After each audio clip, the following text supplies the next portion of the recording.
In this video, we're going to concentrate on financial statements. In particular, we're going to look at the two primary statements, that is the balance sheet and the income statement. And our concentration, or our concept that we're going to have at play here, is to try to set up performance and assessment measures. So in this case, we're not going to look at how statements are created. We're going to look at how, once we have them, what did they mean and what did they tell us? So the balance sheet is a snapshot of the company on a particular day, and we have what's referred to as the accounting statement, or in this case it's the balance sheet identity. And essentially it says that the assets of the company, the left-hand side, is equal to the liabilities and the stockholder equity, which is the right-hand side of the balance sheet. The left-hand side tells us the things we buy. The right-hand side tells us where that money comes from to buy those assets. So again, if we look a little bit closer, what are assets? It's what the companies own. It's what they've purchased. The liabilities. What does the company owe? Where did they get the money to buy the assets? Sometimes their choice is to use debt in order to purchase assets. Sometimes by necessity, sometimes by choice. The stockholders' equity section is just really the difference between assets and liabilities, but it is a source of financing. So the company gets money either by borrowing it or by getting it from the owners of the company. And we'll talk about this several times throughout the videos of how important it is to understand where the money comes from, right? Who actually owns the company? Do the owners own more, or do the creditors own more? The more that the shareholders own, sometimes they refer to this as a cushion, right? If something bad happens, then you have more of a cushion to rely on because the investors have a bigger proportion of ownership of the company. So if you look at stockholder equity, there's two ways that we can look at it. The first way you can look at it is through what's called book value. This is the historical accounting value of the company. So again, this book value of equity could possibly be negative, but if it did, the company would essentially be out of existence, or at least on its way out. But one of the things we have to worry about with respect to book value is that it doesn't have any connection to current prices. One of the things that we might worry about is real estate. If one of your biggest assets is a building, and that building, you've owned that building for 20 or 30 years, that building has very little book value. It has a lot of market value, but it has very little book value. So a lot of the assets of a company are not reflected on a balance sheet, especially if it's older, especially if maybe it's something that's a little bit more intangible, such as employees. Employees are not part of the assets of a company. You think they would be, but there's no real way to incorporate that into accounting. The market value then obviously is what's referred to as capitalization, just the market price times the number of shares. Remember, this number can't be negative because shares are positive and price is positive. It often differs substantially from book value. And again, as we've talked in some other videos, we understand that the purpose or the goal of financial managers is to make the market value of the company increase. So if managers are doing what they're supposed to do, we should see increases in book value, in market value, and over time technically we should see decreases in book value because things depreciate, and of course they're as they're depreciating, they're written away. So here's a real quick series of financial statements. In this case, obviously, it's the balance sheet. You see here we have total assets. And let's just look at the very last year here. You can see that we have roughly $193,984 worth of assets. Total assets, if you go down below here, equals total liabilities and equity. Now, I've taken some shortcuts in this financial statements, and I don't have everything listed here, but there is, for the most part, the things that are in yellow are the things that are most important for calculating our ratios when we go to assess how the company is performing. Certainly, we have debt. The total debt is $100,000. That must mean if it's $193,000 is liabilities and equity, that must mean the difference. Roughly $93,000 is the total equity of the company. In this case, you can see the number of shares doesn't change dramatically, but over time it does change. And of course, here we see what are the net operating assets of the company. In this case, this company operates with roughly $48,733 worth of assets. And these are in thousands, so that's actually in probably actually more in billions instead of millions. But again, this is a pretty big company. It has lots of assets. These are the operating assets. So the remaining part must be the non-operating assets. So when you look at a balance sheet, what are we going to try to analyze with respect to assessment? We want to look at three things. We want to understand liquidity, and we'll define these here in a second. We want to talk about debt versus equity, and we want to talk about the difference between value and cost. So what is liquidity? Liquidity refers to how easy it is to change an asset into cash, right? But there's two parts to this equation. This is a part that we sometimes miss. Not only does it have to convert quickly, but we have to do this without a significant loss of value. Current assets are the most liquid. Obviously, fixed assets are things that are more difficult to turn into cash. In fact, some fixed assets are actually intangible and very difficult to turn into cash, right? How would you convert a trademark into cash? I'm not sure how you could sell or transfer that somewhere else and receive cash for it. So the more liquid a firm's assets, the less likely it is to experience any problems meeting its short-term obligations. The challenge with having great amounts of liquidity is that these assets that are very liquid also typically have very low rates of return. If you think about debt versus equity, bondholders generally receive the first claim of a firm's cash flow. So they stand in line first. Stockholders are residual. They get things at the end.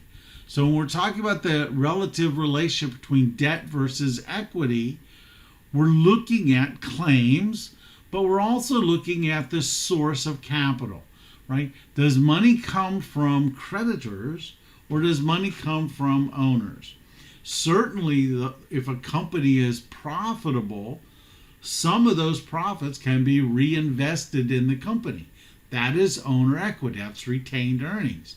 So the relationship here also gives us some idea of how aggressive the industry is, how aggressive managers are with respect to financing.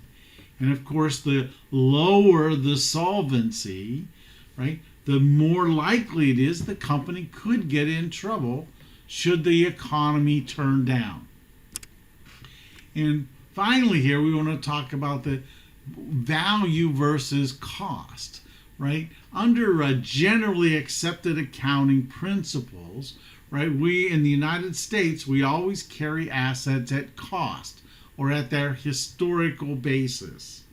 So the financial statements are set up and are a picture of the historical costs of the company. Converting that financial statement into a market value statement turns out to be very difficult. And there have been movement to try to change that to a certain extent, but with prices of assets changing so frequently, that's been problematic to try to figure out exactly how to do that. But of course, we know what the market value is, the price at which something could actually be bought or sold. And that's completely different from historical cost. So the next thing we'd like to talk about briefly here then is the income statement. This is just a financial performance over time. It looks at what has happened over the last period. Now, sometimes I'll have people will want to look at quarterly statements, and from an analytical perspective, looking at quarterly data is much muddier than looking at annual data. Now, if you're a company and you're looking internally, right, the quarterly statements can have a very good picture, if you will, of the seasons that a company goes through. But with the exception of paying taxes quarterly, right, there's no real analytical benefit to look at or pay particular attention to the quarterly statements of a company. So we're always going to be reviewing the annual statements of a company. So this income statement, sometimes called the statement of performance, it's the bottom line, right? Again, the way I think we need to look at this, because we're trying to build into a tool to analyze a company, is we need to think about what profit really means. And from a performance measure, profit talks about how well the company controls expenses. Gross profit measures the production expense control. Operating profit measures the control of all of the business's operations and expenses. It includes production, but it also includes things like marketing, the salaries of executives, advertising, right? Those other things that's running the company. Now, it doesn't include interest. It doesn't include the financing question, because financing is separate. We'll talk about this as a theory later, that there's something called the separation theorem that basically says that the decision to finance is outside of the decision of what to buy and how assets are essentially in place and implemented in the company. So earnings before taxes includes then the financing charges. So EBT, earnings before taxes, really is our line that tells us how the company is performing.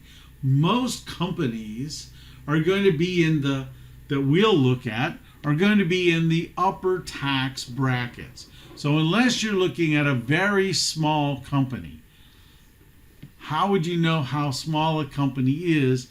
The actual maximum tax bracket that you pay, the highest tax bracket for a corporation right now is 21%.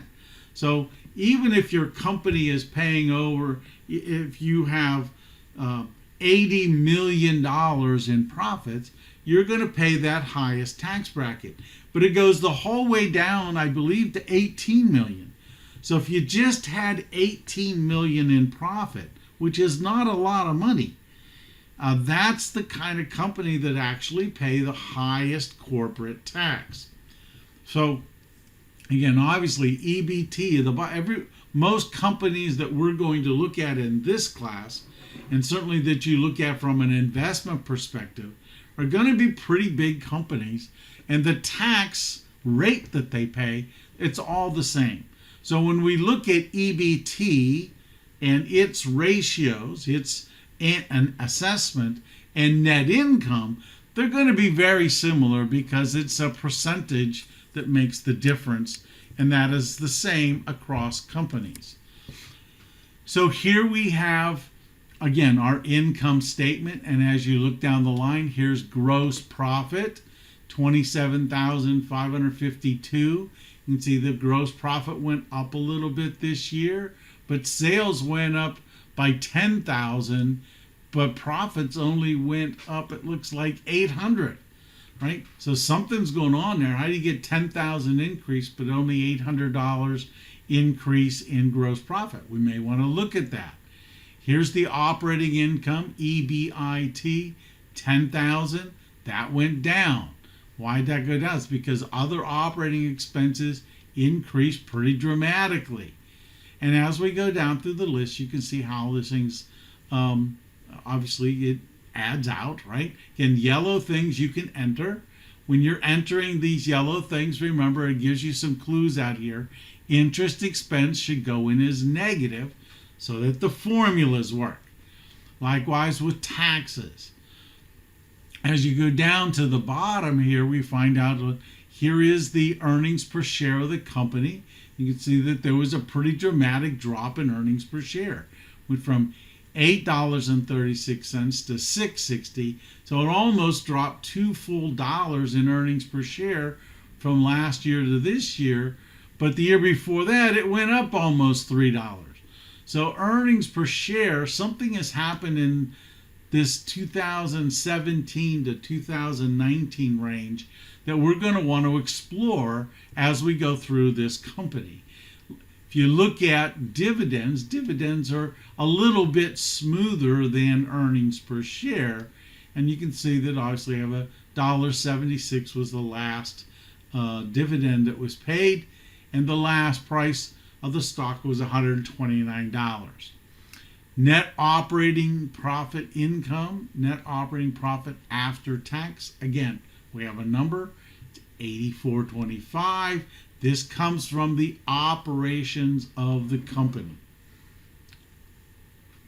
So when you're looking at an income statement, what are we looking for? We want to look for and make sure that we're following generally accepted accounting principles, that we're recognizing revenues and expenses when we're supposed to.